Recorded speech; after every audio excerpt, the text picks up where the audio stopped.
We've now looked at various ways in which the company can decide what to do, right? Let's now give a little thought to the issue of how to do it. What we've seen so far is what to do. We are now looking at how to do it. Well, one way is for the company to build up the business from scratch.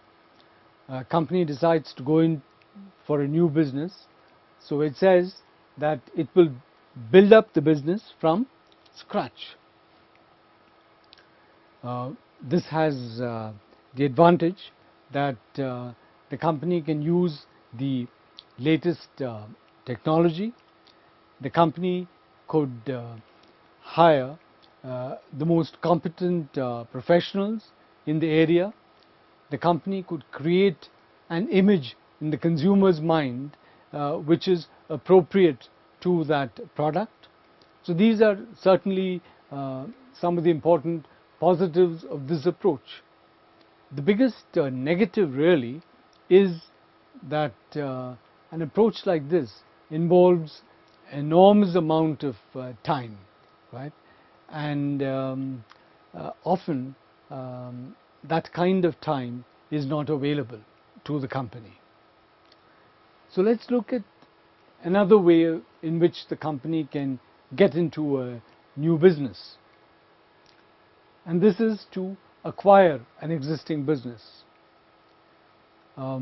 Typically, a company like the Goenka Group, which owns Seat tires, for instance, and many other companies. It owns Spencer retail supermarkets.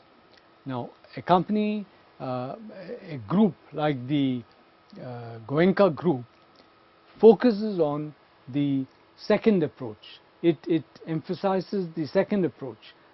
The Goenka Group has always been acquiring existing businesses. That has been the way they have grown. This has allowed them to grow very rapidly. It has allowed them to triple and quadruple their turnover and their employment their manpower potential in a short span of 10 years. The disadvantage with this approach is that when you acquire an existing business, you acquire both its assets as well as its liabilities. Typically, when you do this acquisition exercise, the liabilities you look at are the financial liabilities of the company, and that would be built into the acquisition exercise. But there are several other liabilities, for instance, liabilities concerning the culture of the company. Now, different companies have different cultures. If a company which has a forward-looking culture, an open culture, a transparent culture, if a company such as that acquires another company where the culture is hierarchical, where the culture is top-down and not a culture of consensus, now it's very difficult for these two kinds of cultures to coexist.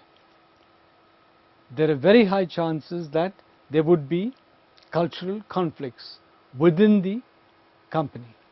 So that is one of the major negatives of this method, where you acquire an existing business.